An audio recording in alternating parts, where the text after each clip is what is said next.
एक ऐसी खौफनाक कौम जिनकी आजादी नस्ल इंसान की तबाही साबित होगी। इस कौम की औरतें जो 1000 बच्चों को जन्म देने की सलाहियत रखती हैं। इनकी तादाद इतनी ज्यादा है कि ये इंसानों के मुकाबले कई गुना ज्यादा है। पर इन्हें लेकर कुछ सवाल ऐसे हैं जो शायद आज सबकी जबान पर हैं, और वो ये कि ये कौम आखिर कहाँ कैद है, ये कब रिहा किए जाएंगे और उनका पता कैसे चला। आज की इस वीडियो में हम इन सभी सवालों के जवाब को गहराई से जानेंगे। तो चलिए दोस्तों शुरू करते हैं वीडियो में बिना किसी देरी के। दोस्तों याजूज माजूज का इतिहास जानने से पहले हमें हजरत जुल्करनैन के बारे में पता होना बहुत जरूरी है। तो आइए पहले तफसील से जानते हैं उनके बारे में। दोस्तों जब आखिरी पैगंबर रसूल अल्लाह सल्लल्लाहु अलैहि वसल्लम ने अपनी नबूवत का ऐलान किया था, यानी लोगों के सामने ये दावा किया था कि मैं अल्लाह का नबी हूँ, तो वहाँ पर मौजूद उस दौर के बड़े बड़े यहूदी आलिम हुजूर साहब के पास पहुंचे और 3 सवाल रखे और उनसे ये कहा कि अगर आपने इन तीनों सवालों के जवाब दे दिए तो हम मान जाएंगे कि आप अल्लाह ताला के सच्चे नबी हैं, क्योंकि ये तीनों ऐसे सवाल हैं जिनका जवाब एक नबी के अलावा कोई भी नहीं दे सकता है। उन बड़े यहूदी आलिमों ने जो 3 सवाल पूछे थे उनमें से एक सवाल जुल्करनैन से जुड़ा था। उन्होंने पूछा था कि एक ऐसे इंसान के बारे में बताइए जो दुनिया के 3 कोनों तक गया था। दोस्तों जुल्करनैन हमारी दुनिया का एक ऐसे बादशाह थे जो आज से लगभग 2500 साल पहले पैदा हुए थे। ये हजरत ईसा अलैहिस्सलाम से भी लगभग 500 से 600 साल पहले गुजर गए थे। रही बात इनकी सल्तनत की, तो पाकिस्तान से लेकर यूनान तक इनकी सल्तनत फैली हुई थी। इनके बीच जितने भी देश हैं, टर्की, यूनाना, सीरिया, अफगानिस्तान, ये सारे देश इनकी सल्तनत में आया करते थे। यही वजह है कि हजरत जुल्करनैन की गिनती इतिहास के उन चंद हुक्मरानों के साथ की जाती है जिनका राज पूरी दुनिया पर हुआ करता था। यूनानी लोग जहाँ इनको साइरस द ग्रेट के नाम से जानते थे, तो वहीं ईरानी लोग इनको कोश कबीर के नाम से जानते थे। रहा सवाल जुल्करनैन के मतलब का, तो जुल्करनैन का मतलब होता है 2 सींग वाले। ये नाम उनके 2 सींगों की तरफ इशारा करता है जो उनके सिर पर रखे हुए ताज पे हुआ करते थे। हजारों साल के बाद जब कड़ी रिसर्च के बाद हमारी ये दुनिया इनका मकबरा ढूंढने में कामयाब हो गई थी, तो इनके मकबरे में भी एक ऐसा स्टैचू निकला था जिस स्टैचू पर मौजूद उनके सिर के ताज में न सिर्फ 2 सींगों को देखा जा सकता था, बल्कि उसके ऊपर दुनिया के 3 कोने भी बने हुए थे। दोस्तों अब आपके मन में ये सवाल जरूर आ रहा होगा कि जब इनको कोई जानता ही नहीं था, तो उन गिने चुने बड़े आलिमों को इनके बारे में कैसे पता चला कि जिन्होंने पैगंबर मोहम्मद से इसके बारे में सवाल किया था। बता दें कि जुल्करनैन का यहूदियों के इतिहास के साथ भी एक गहरा रिश्ता है। अब बात करें कि आखिर अपने तीनों सफरों में जुल्करनैन की मुलाकात कब और कैसे हुई थी, तो दोस्तों बता दें कि हजरत जुल्करनैन के एक सफर से रिलेटेड ये लिखा हुआ था कि वो एक रास्ते पर सफर पर निकला, यहाँ तक कि वो सूरज के डूबने तक की जगह तक पहुँच गया और उसे एक कीचड़ नुमा चश्मे में डूबता हुआ सूरज पाया, और यही एक कौम को भी पाया जिन्होंने इनसे याजूज माजूज के बारे में शिकायत की थी। दरअसल याजूज माजूज उस इलाके में रहने वाली रक ऐसी कौम थी जो कि हद से ज्यादा जालिम और खतरनाक थी। आसपास के इलाकों पर हमले करने इनके लिए एक आम बात थी। आसपास के कबीलों पर हमला करके उनके आदमियों को बुरी तरह तबाह बर्बाद कर दिया करते थे और बची हुई औरतों और बच्चों को अपना गुलाम बना लिया करते थे। इसके अलावा भी न जाने क्या क्या किया करते थे। कुरान में इनकी उस जगह के बारे में भी बताया जाता है जहाँ ये रहा करते थे। कुरान के मुताबिक याजूज माजूज नाम की खतरनाक किम्ब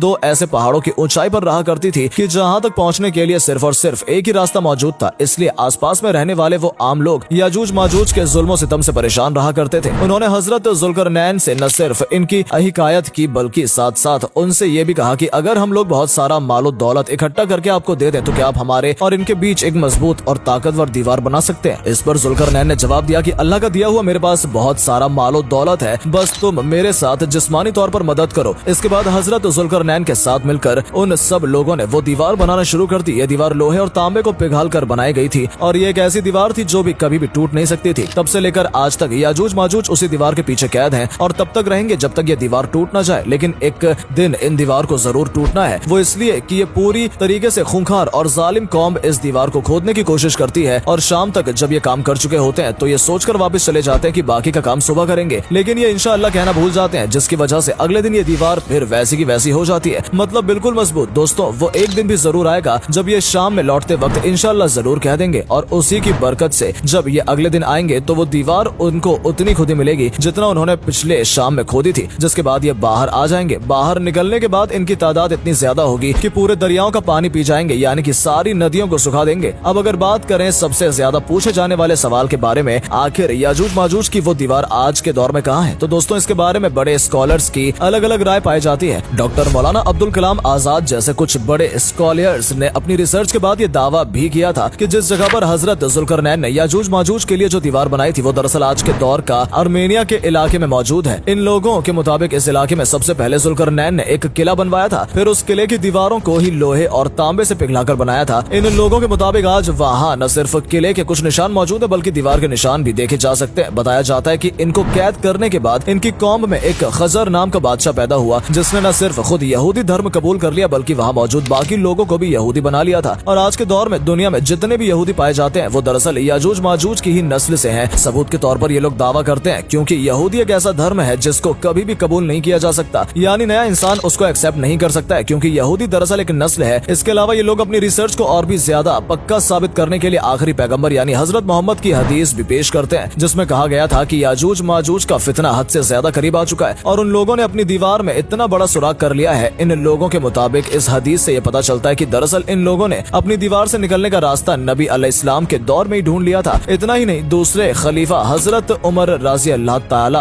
अन्हु के दौर में मुसलमानों की फौजें याजूज माजूज की फौजों से जंगें भी कर रही थी। मुस्लिम फौजों की याजूज माजूज के साथ इतिहास में जंगें हुई थी। इस बात को सही साबित करने के लिए ये दरअसल सहाबा इकराम उन कब्रों की मिसाल देते हैं जो आज तक आर्मेनिया में मौजूद है, जो हद से ज्यादा हैरान कर देने वाली चीज है। दोस्तों, अब आपके मन में ये सवाल आ रहा होगा कि अगर ये मान लिया जाए कि आज के यहूदी याजूज माजूज की नस्ल है, तो आखिर ये लोग कयामत से पहले पूरी दुनिया पर हमलावर कैसे होंगे? क्योंकि आज तक हम लोग यही पढ़ते और सुनते आए हैं कि याजूज माजूज को कयामत से पहले निकलेंगे, वो दरअसल पूरी दुनिया पर हमलावर होंगे। दरअसल इन सारे सवालों का जवाब देते हुए स्कॉलर्स कहते हैं कि यहाँ हमलावर होने का मतलब तलवारों या हथियारों से हमलावर होना नहीं है, बल्कि यहाँ हमलावर होने का दूसरा मतलब है, यानी एक तरह से याजूज माजूज पूरी दुनिया पर हावी हो जाएंगे। बताया जाता है कि कयामत से पहले निकलने वाले याजूज माजूज की आबादी दुनिया की आबादी से कई गुना ज्यादा होगी, मगर अगर यहूदियों की ही उनकी नस्ल मान लिया जाए तो वो पूरी दुनिया का 1% भी नहीं है। इसके अलावा अगर मान लिया जाए कि याजूज माजूज की फौज आजाद है, तो फिर उस हदीस का क्या मतलब रह जाएगा जिसमें ये बताया गया है कि याजूज माजूज हर दिन अपनी दीवार को तोड़ने की कोशिश करते हैं। दोस्तों, इनके अलावा भी बहुत से ऐसे सवाल हैं जिनका जवाब ढूंढना मुश्किल ही नहीं बल्कि नामुमकिन है।